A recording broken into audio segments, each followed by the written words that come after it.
Assalamualaikum warahmatullahi wabarakatuh. Alhamdulillahirrabbilalamin. Wabihi nasta'in ala umuri dunya waddin. Salatu wassalamu ala nabiyyina Muhammadin wa ala alihi wa ashabihi wa manittaba'ahum bi isanin ila yaumiddin, amma ba'd. Hadirin jamaah salat Isya azakumullah. Dalam Islam ada yang namanya infak wajib. Infak wajib atau nafkah wajib.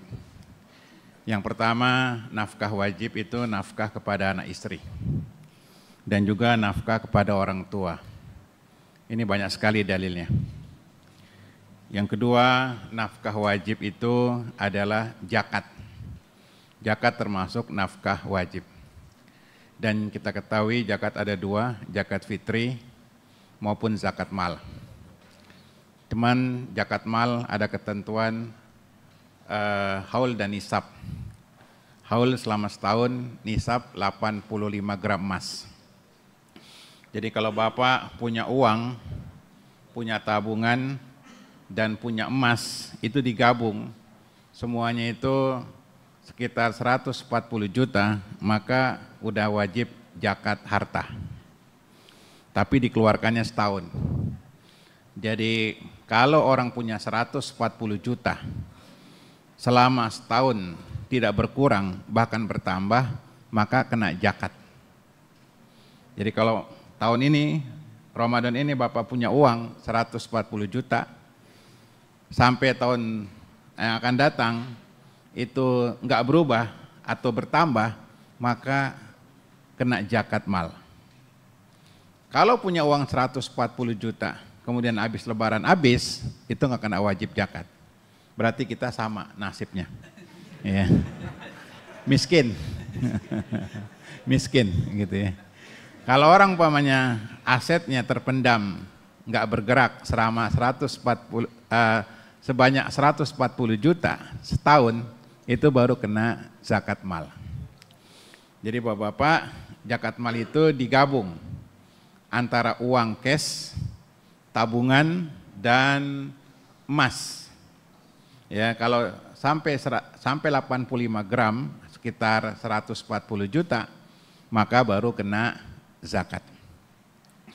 Adapun rumah, mobil, tanah yang tidak bergerak itu tidak kena zakat.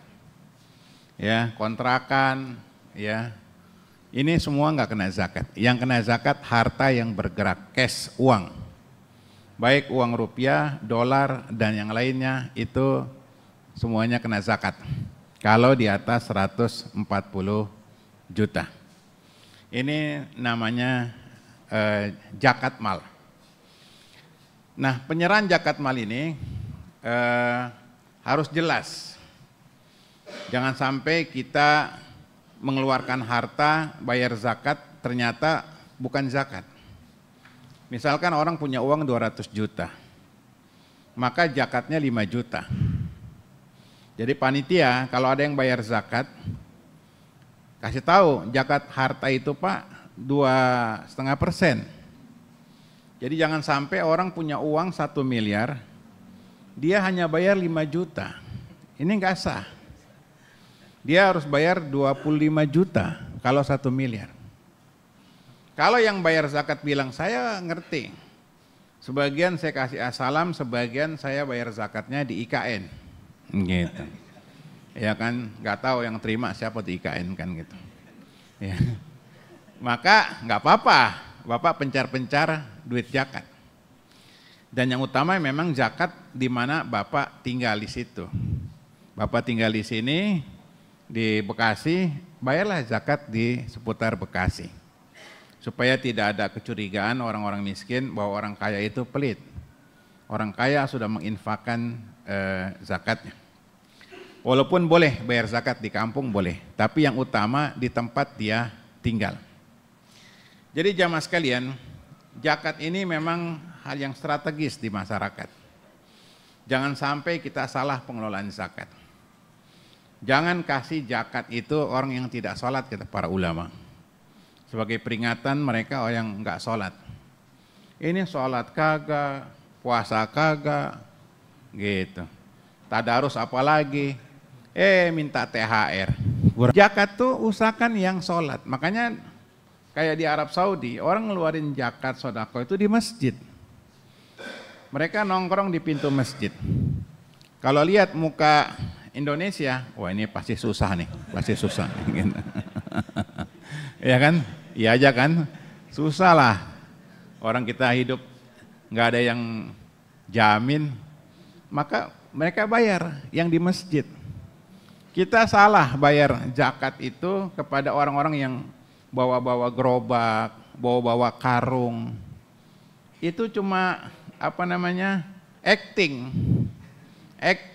Jadi mau lebaran tuh banyak orang bawa-bawa gerobak, bawa-bawa kain karung, ya kan? Supaya dapat zakat, acting. Kasih yang sholat. Kasih yang sholat. Di antaranya umpamanya marbot. Jangan lupain jasa marbot. Marbot tuh gajinya di bawah UMR rata-rata. Sedih deh jadi marbot. Pagi sebelum subuh udah keringetan, nanti habis isya keringetan lagi, rapiin masjid. Jasanya besar. Dan gajinya jarang naik ya. Ini buat TKM nih. Hormati.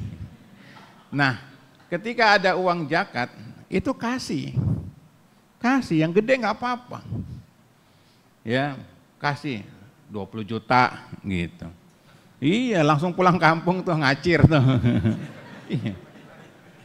Saya waktu DKM tuh merebut saya kasih gede, dia berjasa.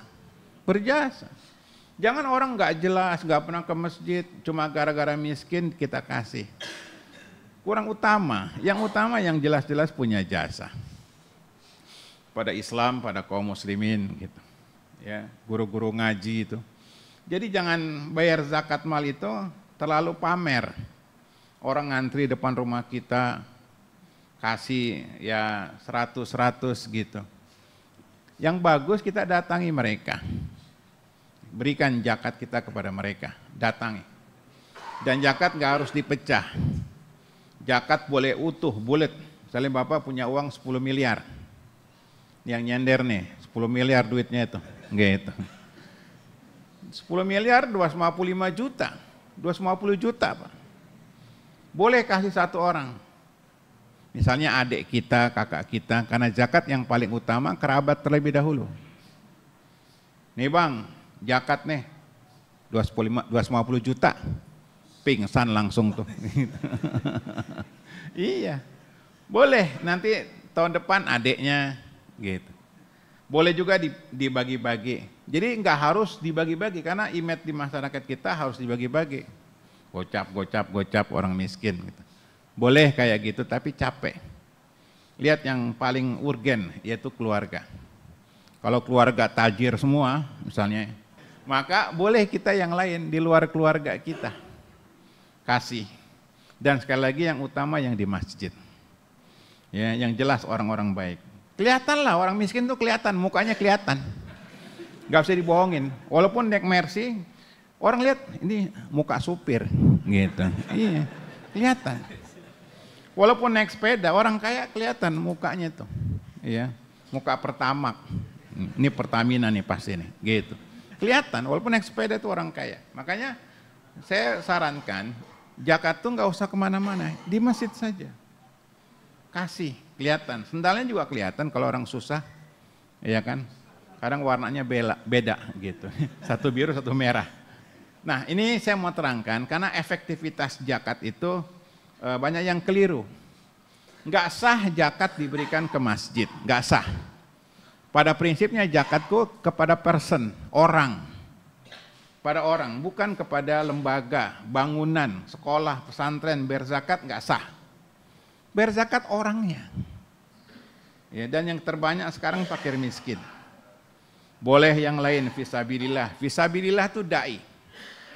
Dai walaupun dia mapan, kalau memang dia fisabilillah, betul-betul dai konsekuen dia mengajar, nggak apa-apa diberikan zakat. Sama kayak mu'alaf. Mu'alaf orang yang baru masuk Islam, baru sehari, 2 hari, bukan udah 5 tahun, bukan. Ini mu'alaf gadungan. Mu'alaf itu masih baru.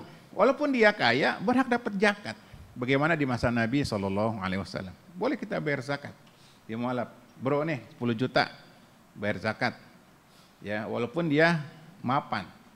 Nah, jamaah sekalian, boleh kita bayar zakat kepada para dai. Walaupun dia pakai kendaraan, boleh tetap. Dan para dai duitnya paling buat pesantren juga, buat pondok juga, dan seterusnya. Jadi jangan sampai kita terkecoh dengan orang yang bawa gerobak, bawa karung, ya kan, bawa kardus. Itu banyak tuh nanti itu. Menjelang lebaran tuh banyak, datang ke masjid, ya dia sholat enggak, kita enggak jelas. Kadang dapat duit zakat, langsung buat beli rokok paginya. Masih Ramadan, alhamdulillah, dapat duit zakat dari Asalam. Wih, ngebul dia, rokok, ya gudang haram, rokoknya gudang haram namanya. Nah, jamaah sekalian, kembali masalah nafkah wajib. Nah, boleh juga zakat itu kita berikan dalam bentuk THR. Ya, kita punya pembantu, punya supir, duit zakat kita wujudkan dalam bentuk THR. Padahal bayar zakat, nggak apa-apa. Kita bilang ini THR, boleh. Ya, kepada saudara-saudara kita yang nggak mampu, kita bilang THR. Karena banyak orang kalau dikasih zakat tuh kayak merasa hina. Makanya kita bilang THR. Nih Mas, THR nih, gitu. Ya, kalau kita, nih Mas duit zakat, dia, wah, susah banget gua dapat duit zakat, ya kan? Boleh kita bilang dalam bentuk THR dan kita wujudkan duit zakat kita dalam wujud THR, boleh. Nah, kembali lagi tentang masalah zakat mal. Perhatikan Bapak-bapak, Ibu-ibu. Zakat mal ini hendaknya harus kita kelola dengan benar. Dan jangan sampai zakat mal itu salah sasaran. Kesalahan sebagian pengurus, zakat mal itu ditahan. Di kantor-kantor itu zakat mal ditahan. Ini enggak benar. Sehingga terakhir Merpati Nusantara itu saya ngajar di sana, itu sampai miliaran. Saya bilang enggak boleh, dosa. Zakat mal itu harus habis. Sama kayak zakat fitri. Harus habis. Karena dia berkala, nanti tahun depan dapat lagi orang bayar zakat. Makanya DKM ini, pengelola zakat harus amanah. Enggak boleh disisakan, harus habis. Harus habis. Dan penyalurannya juga harus amanah. Makanya zakat ini hak DKM. Kalau orang menyerahkan zakat kepada DKM, DKM punya hak. Mana yang berhak dapat. Jadi jangan sampai RW intervensi. Tolong dong satpam tuh dapat gitu. Satpam itu urusan RW, zakat itu urusan masjid. Kalau seandainya RW minta nggak masalah, tapi jangan maksa. Jadi kadang dipaksa ini buat gitu. Zakat itu haknya DKM. DKM harus amanah, ada selektivitas. Siapa yang berhak? Tidak semata-mata lantaran miskin dia dapat. Mana orang yang berhak? Nabi juga begitu. Di masa Nabi ada yang miskin nggak dikasih sama Nabi. Ada yang dikasih banyak karena dia mu'alaf supaya hatinya tambah yakin, tambah mantap dengan Islam. Jadi sekali lagi pembagian zakat itu haknya DKM. Boleh dikasih, ada yang kecil, ada yang sedang, ada yang besar, haknya DKM. Nggak harus rata. Nggak harus rata. Ya, saya sendiri ketika jadi panitia melihat mana yang harus dikasih lebih. Misalkan dia aktif di masjid dan kebetulan dia kena musibah, boleh dikasih lebih. Itu hak prerogatif daripada DKM. Ya. Panitia zakat boleh ngambil duit zakat tidak? Kalau panitianya miskin, ya romusah, rombongan muka susah, gitu. Boleh dapat. Ya, tapi kalau amil ya, orang bilang amil, dia orang kaya nggak dapat. Jadi orang kaya jadi panitia zakat itu murni sukarela. Ya, amil dalam fikih itu adalah pejabat negara. Sebenarnya yang narikin zakat itu negara. Nggak apa-apa, alhamdulillah kita diizinkan sama negara untuk kelola zakat kaum muslimin. Nah, jadi jamaah sekalian, pengelolaan zakat ini harus serius. DKM punya hak, mana yang harus diberikan lebih, mana yang kurang. Orang-orang yang diprioritaskan misalnya orang-orang yang terlibat dengan pinjol, ya gorim, itu orang yang berhutang. terlilit dengan pinjol karena dia untuk berobat, untuk anaknya sekolah, ya itu berhak. Ya, tapi jangan diumumin. Kalau diumumin semuanya datang ke masjid. Ya, karena pinjol ini sudah sangat mengerikan. Banyak yang terjerat dengan pinjol. Tapi kalau ada orang betul-betul terjerat dengan pinjol, ya kemarin ada kasus orang sampai lari dari rumahnya, tidurnya di musola pom bensin, kejar-kejar pinjol. Datang ke saya, kalau mau duit zakat jangan ke ustadz, ke orang kaya. Ustadz juga susah, saya bilang gitu. Jamaah nggak mau tahu, dipikir ustadz seneng aja terus, enggak gitu. Aduh, akhirnya alhamdulillah saya telepon ada jamaah ngasih uang zakat. Waktu itu 7 juta. Nih, berapa utangnya sama pinjol? 7 juta Pak Ustadz. Nih. Tapi jangan balik kemari lagi ya, gitu. Kebiasaan. Ini orang-orang udah dikasih bantuan, besok dia datang lagi. Kurang ajar. Dipikir Ustadz bisa dengan seenaknya saja ngasih uang zakat. Jadi Bapak-bapak, kasus orang-orang yang terlilit dengan pinjol itu sebenarnya berhak dapat zakat, tapi jangan diumumin. Ntar diumumin semuanya datang ke asalam lagi, kan gitu. Jadi Bapak-bapak bayarlah zakat harta itu ke tempat yang benar. Ya, seperti di sini pengelolaannya sudah bagus, Masjid As-Salam, titip. Ketimbang kita ngasih sendiri, kadang nggak jelas siapa yang kita kasih nih. Ya, sama kayak sahur on the road. Bodoh itu sahur on the road. Bagi-bagi sahur pinggir jalan. Orang bukanya jam 8 pagi. Alhamdulillah buat makan pagi nih. Iya. Kuli-kuli dikasih, kagak puasa itu.